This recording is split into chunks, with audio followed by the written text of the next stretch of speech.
Hello, social media, friends, family, and frenemies. This is Linda Mavave, and this is the channel where we pursue vision and our provision. Welcome back again to this channel, and today I have another exciting video for you, and I do promise you it's going to be very short. Now, in one of my last videos, I was showing you, the apples that we have on the property that we have. And it's been a week later, I still haven't dehydrated them. So today I am actually going to be demonstrating how to dehydrate the apples because we have about 4 apple trees and they bear a lot of apples every year. So there's no way I can do applesauce for all those apples. And so one of the ways that we try to preserve our apples is making dehydrated apples.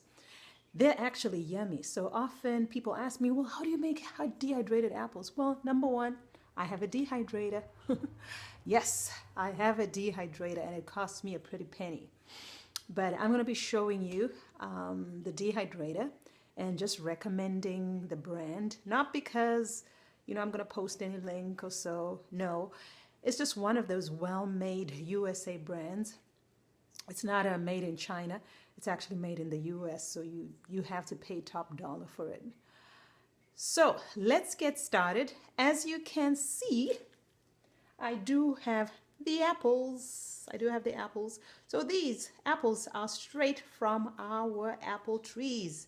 In our front yard and our backyard, we have apples. So I've already washed them. And then what I also have here is a big pot where I'll be placing the sliced apples. And I don't know if you can see, well, you probably can't see it, so I'll just show you. But I've added some apple juice in the pot. The reason why I've put apple juice in the pot is because, you know how when you cut apples and you leave them out for maybe just even a few minutes and they start browning on you because of the oxidation process that's taking place? Well, to avoid that process, you simply just dip the fruit in any sugary solution. And so I chose, this grape juice because that's what I had on hand.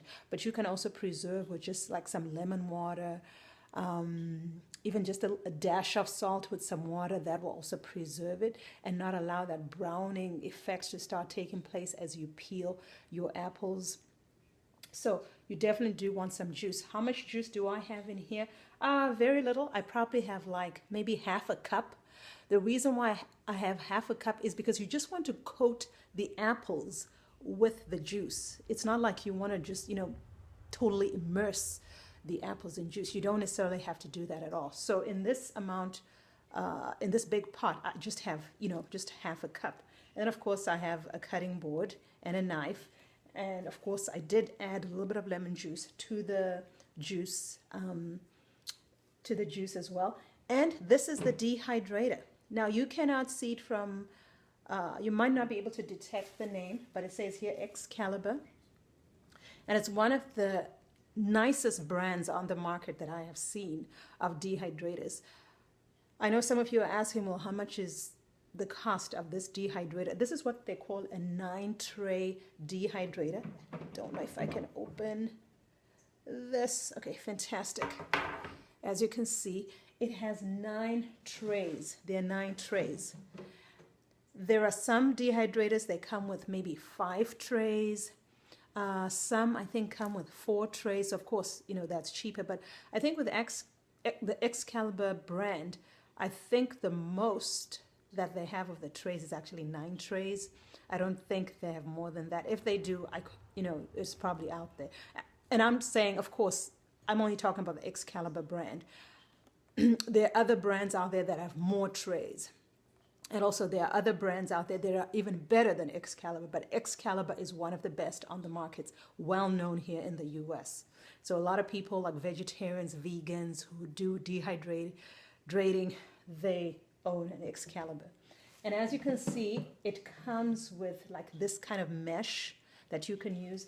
But what I don't have is the silicone sheets. For example, when you're drying tomatoes, because the liquid, you definitely need to have another cover. So what I use is I just use some parchment paper. Parchment paper. Now, by the way, let me say this. Don't use wax paper. It will stick to your food, and when you try to peel it off, some of it will be left, residues will be left on your food. So avoid wax paper. Avoid wax paper. Just use parchment paper. Parchment paper, okay? The stuff that we use when we're baking pies and so forth. Yeah, you want to use that. And so I also have a plastic bag that I will be putting, some of the peels and whatever I don't need to use. That way it'll be easier for me to just carry the plastic bag and put it in the compost pile. We don't throw away our food leftovers and so forth. We actually keep them, compost them, and they go back to the soil. So let's get started. I'm going to remove my face from off the camera. You'll just kind of be seeing my actions, and let's get right into it. Okay. So all you have to do is take your apple, cut it in half, then quarter it, and I'm just going to quickly remove. Okay, this is not the greatest apple, so I don't want to use that. I'm going to reach out for another apple. Great. This one is in good shape. So we remove the seeds. Get a clean apple there. Remove anything that we don't want on the apples. And because these apples are not sprayed or anything, you could say they are organic apples because we don't do anything to them. We just feed the soil. So you could say they're bioorganic because we feed the soil. We only touch the soil. That's our way of, the way we do our agriculture here on our property. We do bioorganic. That means I never mess around with the produce itself, the plant itself. I just work around the soil. And then all you do is you're just going to slice it like this. And excuse me, I'm not wearing gloves. I should have gotten some gloves. So you slice it to about this thickness. I hope you can see it, about this thickness. And all you do is slice some more, slice some more. Yeah, easy process. You don't want to make the apple slices too thick. I don't know if you can see, but that's already kind of too thick because that means they will dry unevenly. So you want to try and at least keep them in uniform, in terms of sizes. And one thing I'm forgetting, okay, now that I have all my apples, I just simply put them in the pot. And I don't know if you can see it here. Just kind of lower. Let me see if I can get that on camera. So as you can see it, this is the amount of juice I have. And I'm going to just grab another apple. I'll grab this green one here. Quarter it.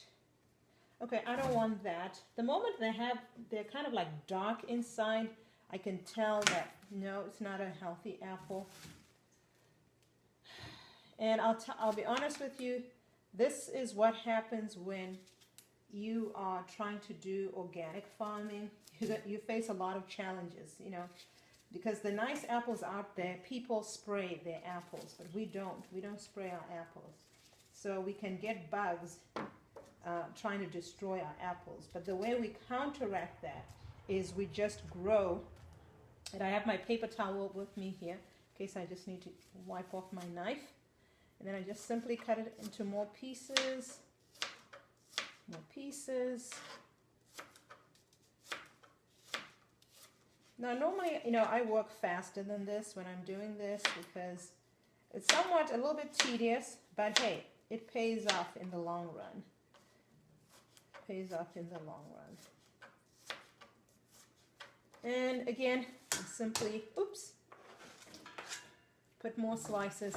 And I'm going to continue doing this process until I've got all my apples cut up, and then I'll come back and show you how I lay them on the tray, and at what temperature I start dehydrating them and how I serve them. Okay, I will see you in the next video. Bye-bye.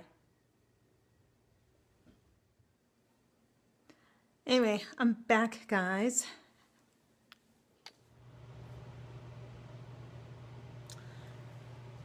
So guys, ladies, gentlemen, boys, girls, mamas, papas, it's after a few hours and I did make the apples and they came out really well.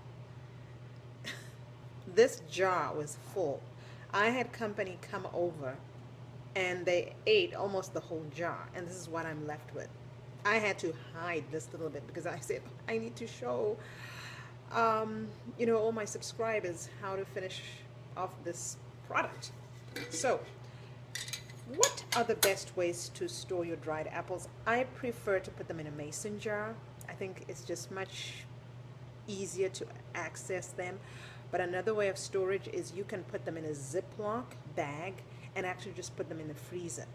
But if you do use that method, what I would do is, wrap them up maybe in some kind of plastic and then put them in the Ziploc, because you want to avoid the apples getting freezer burnt, because that'll totally change the taste.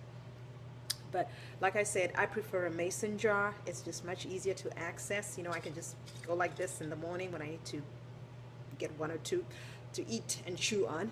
So a mason jar is a preferred method, I think. Now I'm just going to show you one of the ways that I like to eat my dried apples.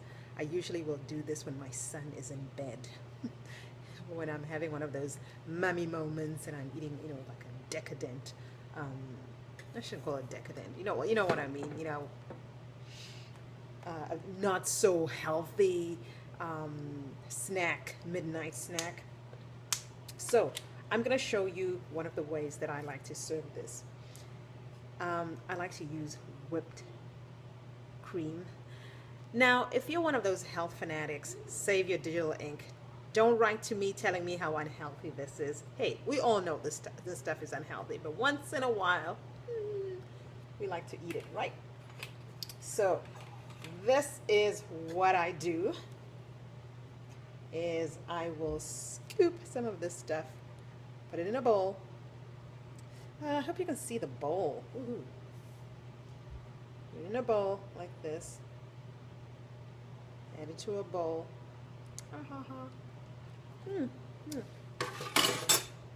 Can't resist doing that. I'll put it in a bowl, and then you take the apples and you kind of just put them on the side.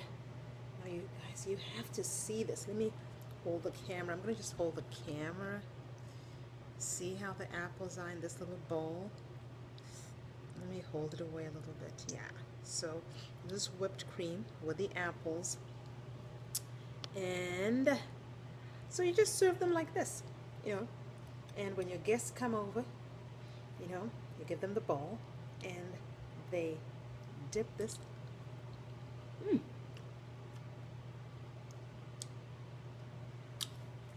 Let me tell you, this stuff is a bomb when you eat it this way.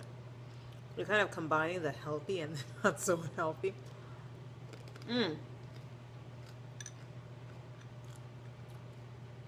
Now when I dehydrate my apples,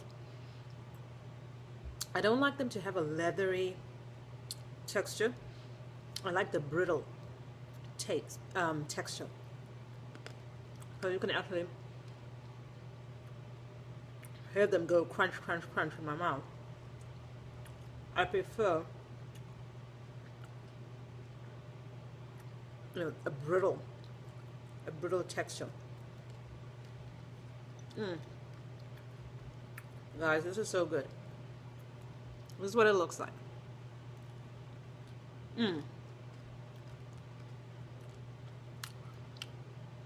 Once you start eating these, you can't. I shouldn't say you can't stop. You can stop. But it's just one of those snacks where when you give them to your guests, they're going to keep asking you for more. So, there you go. That's what I do with my dehydrated apples.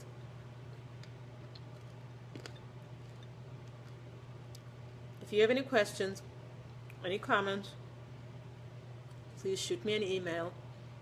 Leave your comments below.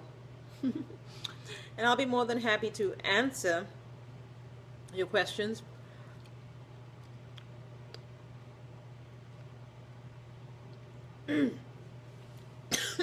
Excuse me. I need to be paying attention. So, if you think that this video was of great value to you and you learned something new, or you enhanced whatever you already knew about dehydrating apples, please don't forget to subscribe to my channel and hit that notification button so that you can be notified of future videos. I do have quite a number of videos on health that were actually shot by a friend of mine, and she used a very professional camera. I'm going to be uploading those too. You're going to be learning about charcoal. You're going to learn about natural home remedies that you can use in the home. So don't forget to subscribe to the channel. And like I said, if you have any questions, please reach out. Any constructive criticism that you have, please leave the comments below. And I'll see you again. Shalom. Peace to you. Bye-bye.